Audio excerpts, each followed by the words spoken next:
Tume ya uchaguzi kwa sisi TAHLISO tumetizama mchakato huu tangia mwanzo ulivyoanza mpaka kufikia hapa. Tumeona imetoa nafasi kwa vyama vyote ambavyo vilikuwa vimesajiliwa kuweza kuingia katika huu mchakato, lakini sio hivyo tu. Tume pia imeweza kuwawezesha vyama mpaka vile vichanga kabisa ambavyo vilikuwa havina uwezo wa kujiendesha katika mchakato mzima wa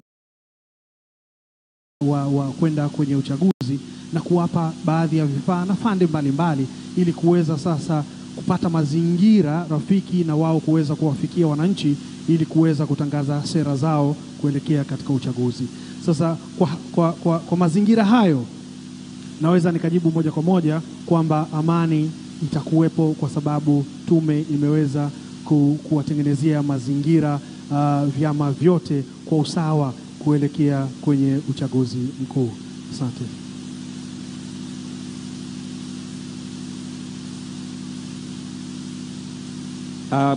Mwenyekiti wa wafanyabiashara, labda uchaguzi huu unaona kuna ajenda za kwenu wafanyabiashara zikiwa zimeguswa kwa kiwango gani? Na mnayo hiyo hamasa ya kwenda kushiriki kupiga kura? Naona kuna wagombea ambao wamezibeba ajenda zenu kama wafanyabiashara na changamoto mnazokabiliana nazo. Asante sana. Awali ya yote kwanza niwashukuru kwa kunialika kunijumuisha kwenye kongamano lenu. Lakini niwapongeze, mmeonyesha ustadi mkubwa katika maandalizi. Kwa wakati huu wasomi tunao wengi, na mara ya mwisho ilikuwepo pale Chuo Kikuu cha Dar es Salaam kwenye kigoda cha Mwalimu Nyerere. Sasa pale nilisema neno na ndugu zetu waandishi wakachagua kuondoka nalo vile vile kwamba wasomi wetu. Lakini nimepata nafasi ya kuona hapa kwa namna ambavyo mmeandaa. Ninasema ni baadhi ya wasomi ambao wana matatizo, lakini kwa hili ambalo mmefanya niwapongeze na niwaambie jambo moja. Kwa mujibu wa sensa yetu, vijana sasa tuko kama 60%. Na kulikuwepo na kauli kule nyuma enzi za wazee wetu kwamba vijana ni taifa la kesho. Lakini kwa matokeo haya tulionayo sasa, vijana ni taifa la sasa na sio la kesho. Ombi langu kwenu vijana, ninafahamu mnapata nafasi kubwa sasa na Mheshimiwa Rais amewaamini. Tumeona hata mkuu wa wilaya alitoka hapa kijana na wengine. Mnapopata nafasi zile, zitendeeni haki ili muendelee kuwaheshimisha vijana. Mimi ni kiongozi wa taasisi Severin Mushi, mwenyekiti jumuiya ya wafanyabiashara Kariakoo. Na nilipoalikwa hapa na kaka Alawi nilikuwa naogopa kufika, kwa sababu unapokuwa kiongozi wa taasisi unawaongoza watu wote, wenye dini, wasio na dini, na dini mbalimbali na vyama mbalimbali.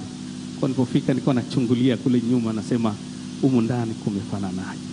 Nilipofika mlangoni nikapata amani, nikasema hili limeandaliwa na wasomi na limekaa kisomi na wanaonyesha uelekeo wa vijana tayari kushika madaraka, lakini na kusimamia mambo yaende. Kwa hiyo nikupongeze sana mheshimiwa.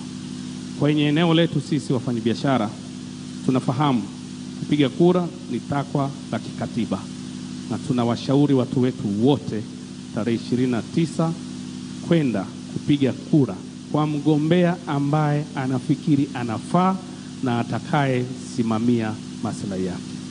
Upande wetu wa wafanyabiashara tumetoka mbali, nina mwaka mmoja karibia na nimefanya mambo mengi sana kwa kipindi cha mwaka mmoja. Nimemwona Alawi hapa, katibu wa Tanzania wanaoishi kule, na nimefanya ziara kule China na tumefungua ukurasa wa ushirikiano kati ya Kariakoo na China. Ni hatua muhimu. Kwa hiyo tumepata sheria ya kumlinda mzawa kwenye eneo la biashara. Ni mambo ambayo tunafurahi na hatujafika bado, tunatamani kuona zaidi. Ndio maana tunawaombea wagombea ambao wana maono lakini wana uchungu na nchi yetu na wanatusaidia kutoka hapa tulipo kwenda mbele, waweze kuchaguliwa kwa wingi ili tukayakamilishe yale ambayo tumeanzisha. Asante sana. Asante sana. Yes. Agnes, wewe unawakilisha asasi za kiraia ambazo mara nyingi zinatumika kutoa maoni mbadala dhidi ya serikali iliyopo madarakani.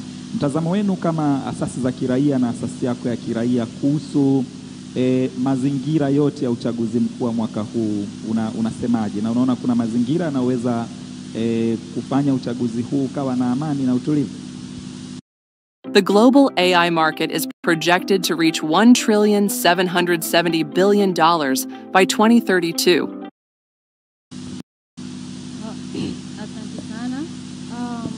Kwanza nashukuru sana kupata nafasi ya kuwa hapa kuwakilisha asasi ambazo zisizo za serikali, na sisi kama mataasisi ambao tunafanya kazi na jamii kwa muda mrefu, na sisi kazi zetu ni kuhakikisha jamii inapata elimu, jamii inaweza kupata haki zake, na sisi tunashirikiana kikamilifu na jamii kila sehemu kuweza kuwahamasisha waweze kuchagua viongozi wanaohitaji kwa amani, kwa sababu kuna sehemu wa mitandao, lakini sisi kama taasisi huwa tunaongea nao na kuwaelewesha hali halisi ilivyo, na kuweza wao kuchagua kiongozi ambaye anafaa katika eneo lake.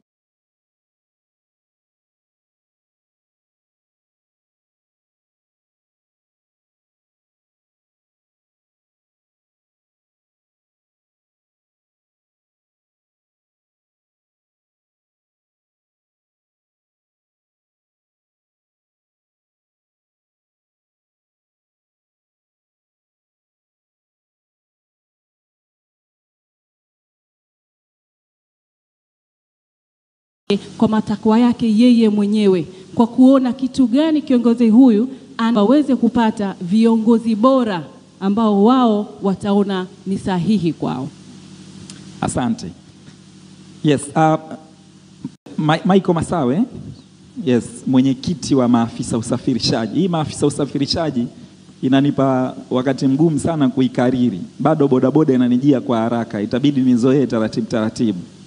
Sasa maafisa usafirishaji ama bodaboda ni kundi kubwa sana hapa nchini. Sijui sasa hivi kwa takwimu zenu nakadiria umefika wangapi, na wanasiasa wamekuwa wakijadili sana kuhusiana na kazi yenu, baadhi wakionyesha kwamba ni ajira isiyokuwa na staha, kwamba watu wanaendesha bodaboda kwa sababu tu hakuna fursa za ajira zingine zilizopo, na wala sio wanaendesha kwa kupenda. Uchaguzi huu ambao unaenda kufanyika Oktoba 29 na mchakato wake wote wa kampeni, kwanza mnaona ajenda zenu zimezingatiwa kiasi gani? Na kuelekea hiyo tarehe 29, ni ipi kauli yenu kama mmejadili huko jinsi ambavyo mtaingia hiyo siku ya tarehe 29, kwa sababu ndilo kundi ambalo pengine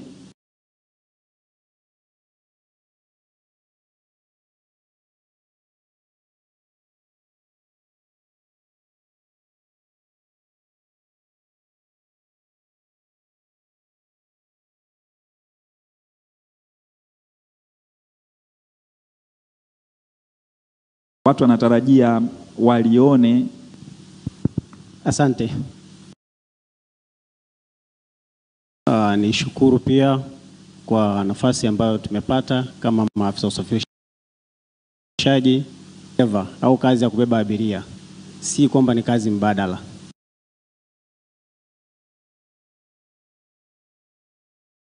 ila ni kazi kama kazi nyingine, na ni kazi ambayo inasababisha watoto wanaenda shule, kuna watoto wanasoma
vikuu hapa ya kampeni. Ni maeneo ambayo tunaingiliana watu wengine, wafanyabiashara wengine, maeneo yetu yalikuwa hayatambuliki, lakini mpaka wakati huu tulikuwa tunazungumza 75% tumerasimishwa maeneo yetu, na pengine ukipita baadhi ya maeneo utaona mabango.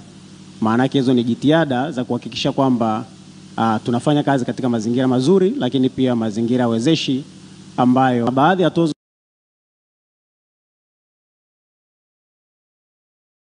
ambazo zimeondolewa kabisa, kama mapato kwa bajaji, maana yake matairi matatu zimeondolewa, zimefutwa kabisa.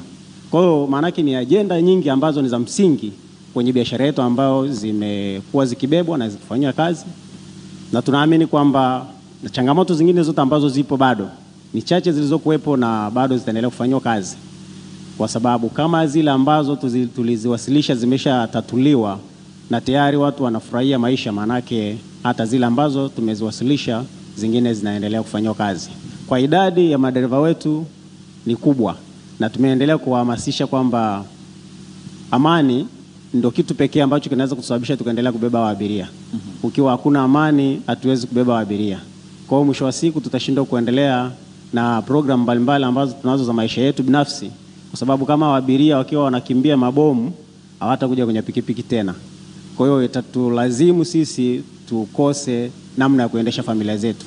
Kwa hiyo tumewatoa msisitizo mkubwa na tumeendelea kuhamasisha kwamba kufuata mkumbo au kuhamasisha vurugu au kuungana na watu wanaofanya vurugu ni hasara kwa ajira zetu binafsi, lakini pia ni hasara kwa sababu tutashindwa kuendesha familia zetu. Kwa hiyo sisi tuko tayari kwa ajili ya kuungana na jamii zingine kwa ajili ya kwenda kutekeleza wajibu wetu wa kikatiba tarehe 29. Asante. Yes. Haya, katibu wa wafanyabiashara wa China, Alawi Abdalla, vijana wengi waliopo hapa, vijana wa vyuo vikuu pamoja na vijana wa secondary high school nimewaona hapa, wamekuwa wakisisitizwa sana kuhusu kujiajiri baada ya kumaliza masomo yao, kwa sababu ajira hazitoshi, ajira zile rasmi za serikali ingawa zinatoka lakini hazitoshi.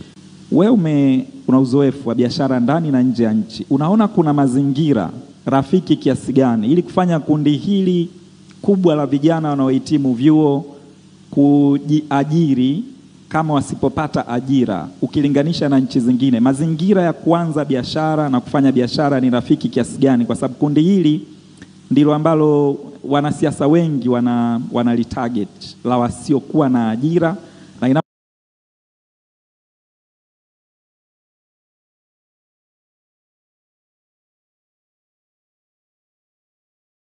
kuelezwa na biashara na kufanya biashara ni rafiki kiasi gani? Kwa sababu kundi hili ndilo ambalo kuelezwa na baadhi ya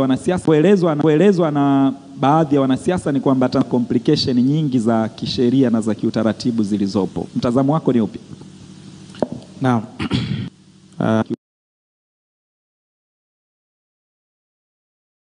Na baadhi ya wanasiasa ni kwamba hata complication nyingi za kisheria na za kiutaratibu zilizopo. Mtazamo wako ni upi? Naam. Kuanzia kwa rais wao, makamu kwenye hilo, kwa kweli kama hii ili kuambizana vijana wa katiba yetu ya Jamhuri ya Muungano wa Tanzania.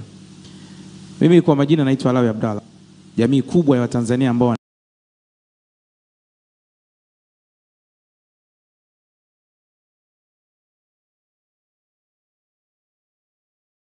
kwa hiyo Watanzania wote walioko Marekani, Sweden, wapi, kuna sehemu tunakutana. Kwa mimi nikiwa nazungumza hapa, nazungumza kwa niaba ya wale walioko China, lakini pia waliopo kwenye mataifa mengine.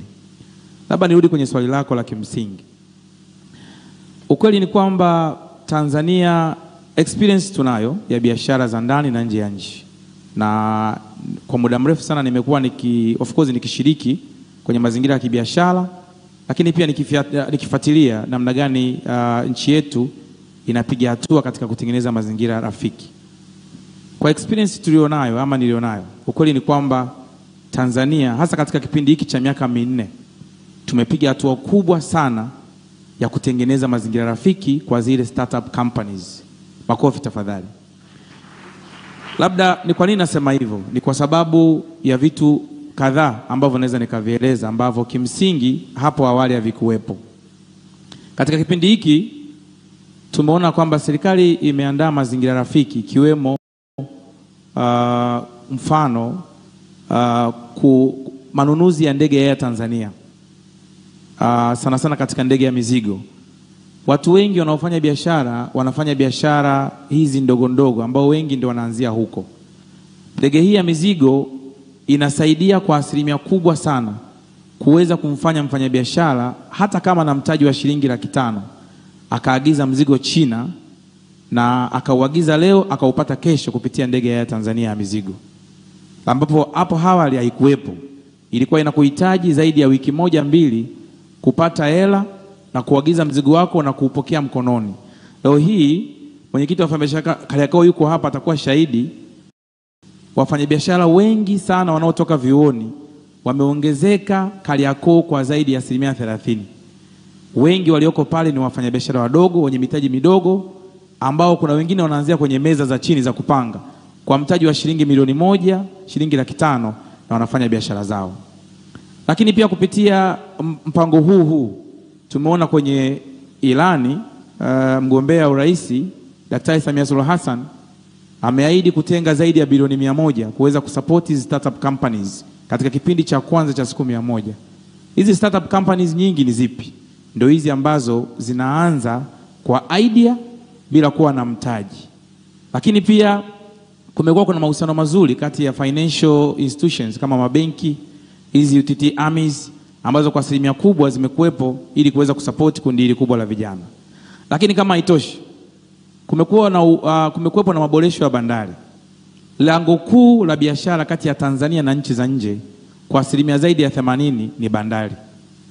Sasa wakati wa nyuma tulikuwa tunapokea tani mpaka milioni 10-15 kwa mwaka.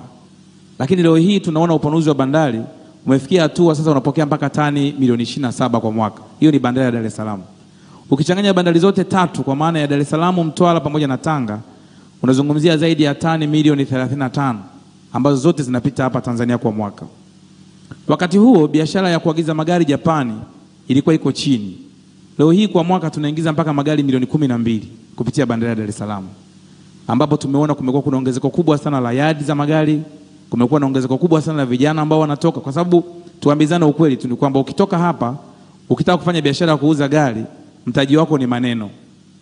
Ukiwa na maneno mazuri, ukaweza kutengeneza algorithm nzuri kwenye mitandao ya kijamii, tafsiri yake unaweza kufanya biashara kubwa mtandaoni. Kwa naweza nikasema kwamba kwa zaidi ya asilimia kubwa sana mpango kazi wa serikali umeweza kuwafanya vijana hata wasio na mtaji kuweza kupata ideologies nzuri za kufanya biashara zao hasa na nchi za nje.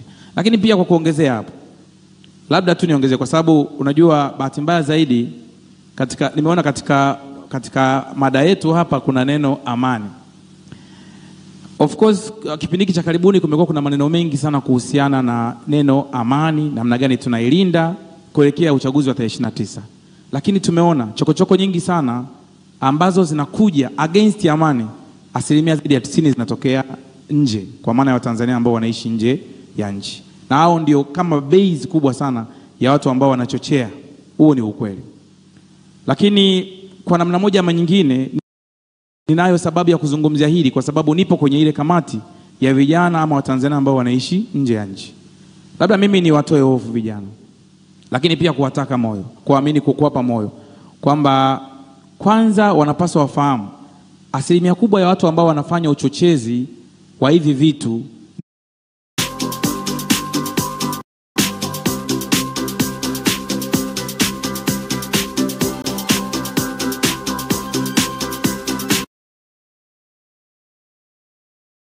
ni watu wachache mno.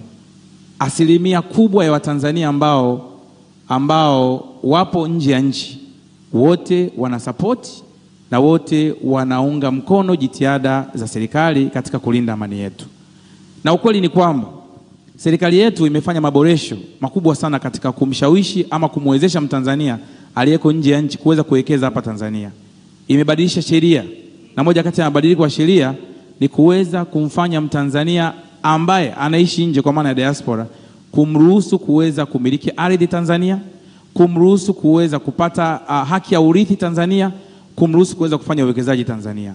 Kuna zaidi ya trilioni 2.1 ambazo zimeshawekezwa katika kipindi cha mwaka mmoja mpaka leo, kuanzia 24 mpaka leo, ambazo hizi pesa zote zimechangia kwa asilimia kubwa sana katika maboresho ya kiuchumi wa Tanzania. Lakini ndugu Chazi, la mwisho, nilipata bahati ya kwenda Nepal mara kadhaa.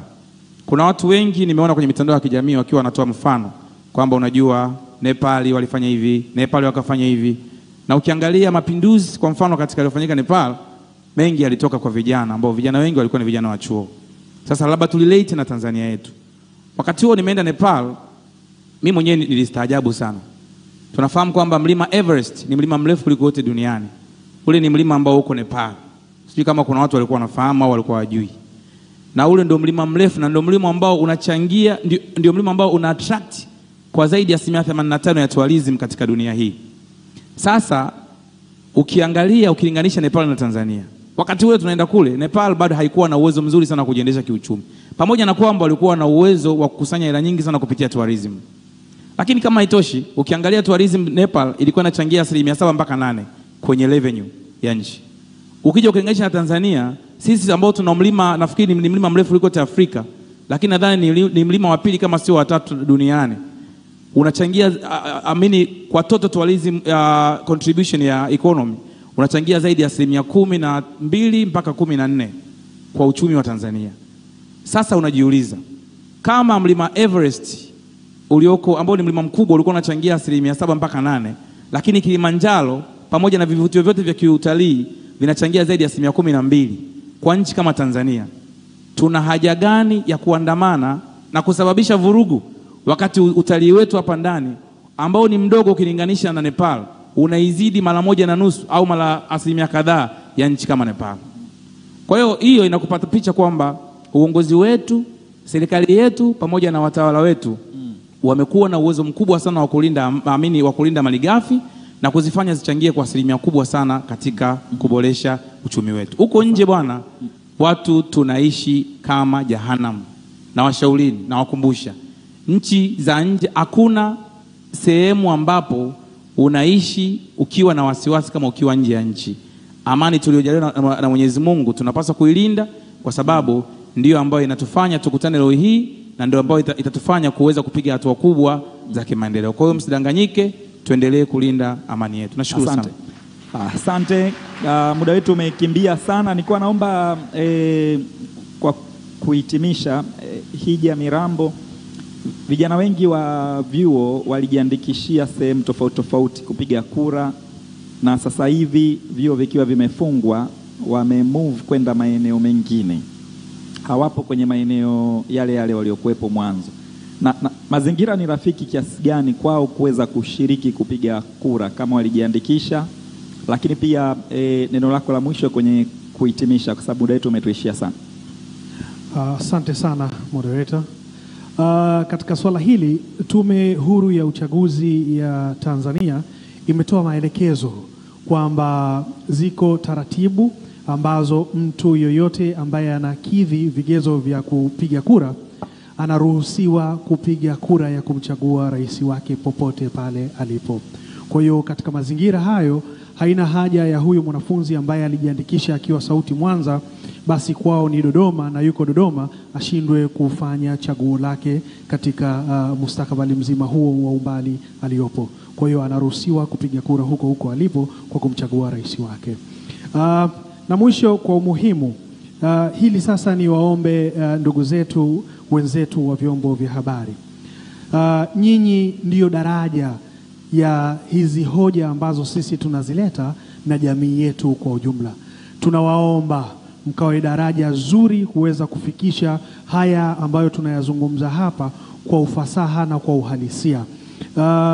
Na si hivyo tu, tunawaomba mkafikishe habari ambazo zina mwanga, ziwe ni mwanga kwa jamii yetu na zisiwe ni moto kwa jamii yetu. Kwa tunakuombeni waandishi wa habari, mkafikishe hoja hizi kwa jamii yetu ambayo inatuzunguka kuelekea uchaguzi mkuu. Asante. Asante, shukrani kwa kuzungumza kifupi. Mwenyekiti wa wafanyabiashara Kariakoo, mpango wenu ni upi Oktoba 29? Hivi biashara pale Kariakoo zitaendelea kama kawaida au kuna namna mtapiga break kidogo? Tutapiga break kidogo kwa ajili ya kwenda kupiga kura, na kwa sababu sisi huwa hatuna mapumziko, mara nyingi tunaifanya kama siku yetu pia ya kupumzika. Lakini tukikutana hivi, nia ya mimi na taasisi nayoiongoza ni kusaidia na serikali kuhakikisha tunawasaidia Watanzania kumiliki uchumi wa nchi yao, na kila fursa tunazopata hizi, basi tukiondoka walau tupate mtu mmoja au wawili ambao kutokea leo wanaenda kuianza safari mpya ya maisha, kuelekea utajiri ama kuelekea kujifunza. Na mimi kwa nafasi yangu kama mwenyekiti wa Jumuiya ya Wafanyabiashara Kariakoo, ninawaalika, najua mko wengi wanafunzi ambao mmemaliza au mnaelekea kumaliza mwezi wa 11, na pengine mzazi ana uwezo lakini unaogopa, ukisikia neno Kariakoo linakuogopesha. Sasa kwa kuwa mimi niko pale, ninawaalika mpitie kwa ofisi yangu kuhakikisha mnapata kama unataka duka ama kigoli kwa ajili ya kuanzia maisha cha M-Pesa au cha nini, basi ofisi yangu itawasaidia kuhakikisha mnakuwa Kariakoo, lakini mnakuwa salama, hampigwi kwenye frame au popote. Nitahakikisha nimekutafutia nafasi ambayo haulipi kilemba. Lakini pia tunajua mpo ambao mnafanya online. Kwa mfano mimi nauza vitenge lakini na vifaa vya ushonaji. Kwa ambaye anafanya au anafanya hiyo biashara, kwa kuwa mnaanza hata piece moja piece mbili, ukitafuta order online ukipata, nitawasaidia kuwapa kwa ile bei ya jumla bila kujali ni piece ngapi mtanunua. Ili Mungu akitujalia tukikutana mwakani siku kama ya leo, najua TAHLISO mmekuwa na kawaida ya makongamano ya aina hii, basi kama Mungu atatujalia na mimi nitawauliza katika wale tuliokuepo pale wangapi walichukua idea ile. Nafikiri nitawapa namba. CBE tumeanza nao, walitualika kwenye makongamano yao, na tumewalika baadhi wamekuja Kariakoo na tumewatafutia frame, lakini wengine tumewaunganisha na Bwana Alawi kule China kwa ajili ya kuweka order zile za online, kwa sababu wamekuwa wakiweka order online na vile wanatapeliwa. Kwa tumeweka daraja. Alawi anatusaidia kama unaagiza pochi yako kwa ajili ya kuuza, unatuma hela sehemu salama. Kwa hiyo tuko tayari kuwasaidia, lakini mnyanyue kiuchumi na tusaidie nchi katika miradi mbalimbali. Asante sana. Agnes, kwa dakika moja una lipi la kusema kwa kuhitimisha? Kwa kuhitimisha, nikiwa kama mwakilishi wa taasisi zisizo za serikali, ni kwamba sisi kazi yetu haijaisha. Sisi tunaendelea kuhamasisha vijana, kina mama, vijana, wazee kila sehemu, kwa sababu bado tunaendelea kuwaeleza vijana, wazee, wanawake, kina baba kuwa uchaguzi wetu uendelee kuwa wa amani, uendelee kuwa wa haki, tuendelee kuwa wanyenyekevu. Kwa hiyo sisi kazi yetu haijaisha bado tutaendelea na kazi mpaka tarehe 29 siku ya uchaguzi, ndipo utakapopumzika, kwa sababu itakuwa ni siku yenyewe, kila mmoja atakuwa na haki ya kuchagua kwa kile tulichokuwa tukiwaeleza na kuhamasisha kwa muda wote wa kipindi hichi cha uchaguzi. Asante. Karibu Masawe. Asante. Ni shukuru tena, lakini mimi kwa niaba ya maafisa usafirishaji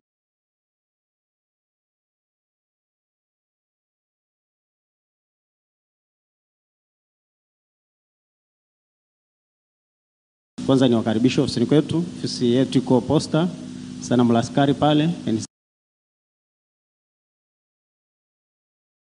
Safe House ghorofa ya 7. Tunatoa pia huduma za mikopo ya bajaji na pikipiki. Najua wengi wanamaliza chuo alafu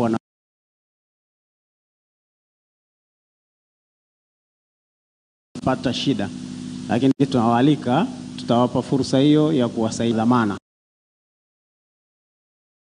Kwa hiyo tunawaalika sana ofisini, lakini pia tuna uhitaji pia wote waalike ofisini kwetu kwa ajili ya kuja kutushauri, lakini pia kwa ajili ya kuja kutusaidia kwenye masuala ya IT. Karibuni, fursa zipo kwetu, karibuni sana. Lakini relax, hawajawahi